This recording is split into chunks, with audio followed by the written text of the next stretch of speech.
આપણે બનાવ્યું છે ડોક્યુમેન્ટ એને જમીન ઉપર ઉતારવાની જવાબદારી અહીંયા બેઠેલા તમામ તાલી પાડવી એટલે પાડી બચાવી કે આપણે કામ કરવાનું છે. સરકાર તમારી સાથે છે, એમાં તમને ક્યાંય તકલીફ નહીં પડે.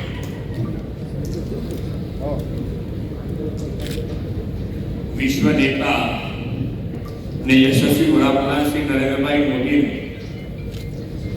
સતત ત્રીજી વાર દેશનું શાસન દાયિત્વ સોંપીને લોકોએ વિકસિત ભારતનો સંકલ્પ સાકાર કરવાની દિશાને વધુ ગતિ આપી છે. શ્રી નરેન્દ્રભાઈના સફળ શાસનકાળમાં ભારત વિશ્વની 5મી મોટી આર્થિક તાકાત બન્યું છે. હવે ત્રીજી ટર્મમાં તેમણે ભારતને ત્રીજી આર્થિક તાકાત બનાવવાનો સંકલ્પ કર્યો છે.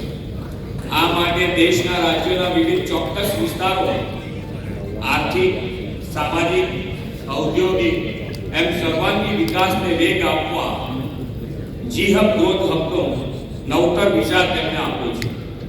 નીતિ આયોગના સહયોગથી આવા ગ્રોથ હબ માટેના આયોજનબદ્ધ માસ્ટર પ્લાન તૈયાર કરવામાં આવે છે.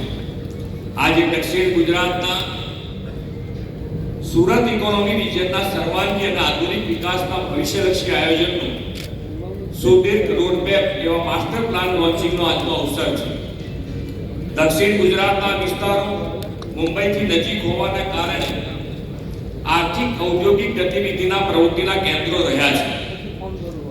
1960માં જ્યારે ગુજરાત મહારાષ્ટ્રથી જુદું પડીને અલગ રાજ્ય બન્યું ત્યારે લોકો કહેતા કે માત્ર દરિયો, રણ અને ડુંગર ધરાવતું ગુજરાત શું વિકાસ કરવાનું હતું.